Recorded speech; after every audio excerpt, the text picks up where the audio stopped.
غور کریے انہوں نے کس چیز کو اہمیت دی. دولت آج کیا کر رہے ہیں؟ آج دینداری کے مقابلے میں دولت کو فروغ دے رہے ہیں. کسی کے پاس اگر دولت ہے، لڑکے کو علم نہیں ہے، اس قرآن کا علم نہیں ہے، کوئی بات نہیں. لڑکے کو اللہ کے بارے میں کیا پتا؟ نہیں پتا، کچھ بھی نہیں پتا، کوئی بات نہیں. لڑکا سیٹلڈ ہے، اچھا مالدار ہے، اچھی دولت ہے، اچھے خاندان کا ہے، تو ختم، بیٹیوں کو اٹھا رہے ہیں اور دے دے رہے ہیں، ان کا نکاح کرا دے رہے ہیں. غور کریے میری ماں اور بہنوں، جبکہ وہ لڑکا شرک اور بدعات میں ڈوبا ہوا ہے، یہ نہیں دیکھ رہے کہ وہ لڑکے کے پاس کتنی توحید ہے، کیا اس کے گھر میں شرک ہے یا نہیں.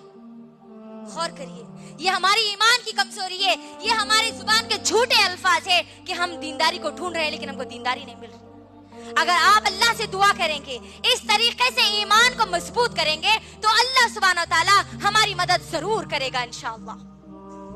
اسی واقعے سے ایک اور بات بھی ہم کو ملتی ہے میری ماں اور بہنوں. جب ام سلیم رضی اللہ تعالیٰ نے یہ جواب دیا تو ابو طلحہ رضی اللہ تعالیٰ عنہ سوچ میں پڑ گئے. ارے واقعی اسلام ایک سچا مذہب ہے اور وہ اسلام قبول کر لیتے ہیں. اللہ اکبر. جب اسلام قبول کر لیتے ہیں تو پھر ان دونوں کا نکاح ہو جاتا ہے. اس سے ایک اور نقطہ ہم لوگوں کے لیے نکلتا ہے. آج میری ماں اور بہنوں، ہماری بہت ساری مسلمان مائیں اور بہنیں، بہت ساری ہماری مسلمان لڑکیاں غیروں کے ساتھ محبت کے نام پر ان کے نکاح میں چلی جا رہی ہیں، ان سے میرج کر رہی ہے، ان سے شادیاں کر رہی ہے. جبکہ یہاں غور کریے، ہماری ام سلیم رضی اللہ تعالیٰ عنہ اس بنیاد پر اس رشتے کو ٹھکرا رہی تھی کہ وہ کافر ہے. اور آج کی ہماری مسلمان لڑکیاں محبت اور عشق کے نام پر اس دین اسلام کو چھوڑتی جا رہی ہے. اللہ اکبر. کیا آج آپ نہیں دیکھ رہے؟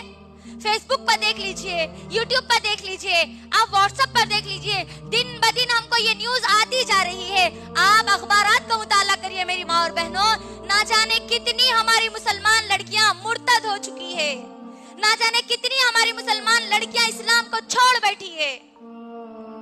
ہمارے لیے ہماری ام سلیم رضی اللہ تعالیٰ نے ایک بہترین اسوہ ہے میری بہنوں، ایک بہترین نمونہ ہے. ہم کو دیکھنا ہے کہ کیسے انہوں نے ابو طلحہ کو اسلام میں پیش کیا. غور کریے، ایک بیوی میری ماں اور بہنوں ایک شوہر کو اسلام کی آغوش میں لے کر آ گئی. اللہ اکبر.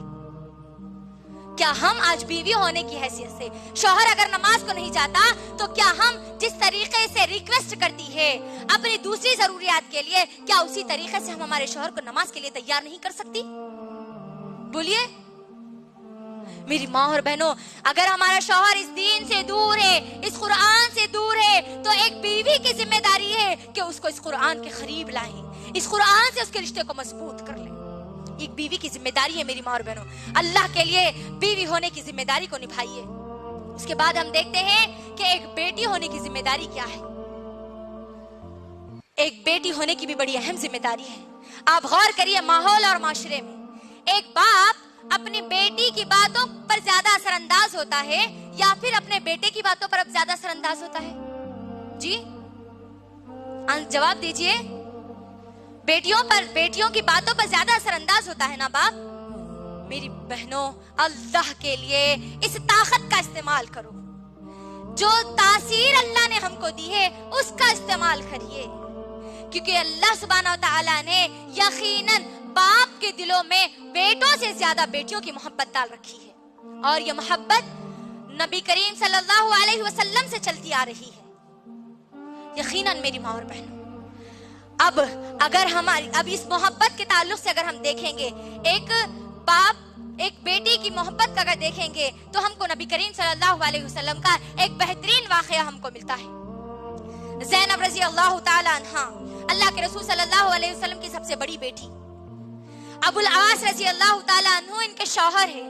یاد رکھیے میری ماں اور بہنوں، ابو العاص رضی اللہ تعالی عنہ جنگ بدر میں قیدی بن کر آ گئے تھے. یعنی ابو العاص رضی اللہ تعالیٰ عنہ اللہ کے رسول صلی اللہ علیہ وسلم کے سب سے بڑے داماد. انہوں نے ابھی اسلام قبول نہیں کیا تھا. جنگ بدر جب ہوئی تو وہ قیدی بن کر آ گئے، اور ہماری زینب رضی اللہ تعالیٰ عنہ جو ابھی مکے میں تھی، جب ان کو معلوم ہوا کہ ابو العاص رضی اللہ تعالیٰ عنہ کو قیدی بنا کر وہ مدینے میں موجود ہے، تو ہماری زینب رضی اللہ تعالیٰ عنہ کیا کرتی ہے، ایک ہار اللہ کے رسول صلی اللہ علیہ وسلم کی خدمت میں بھیجتی ہے.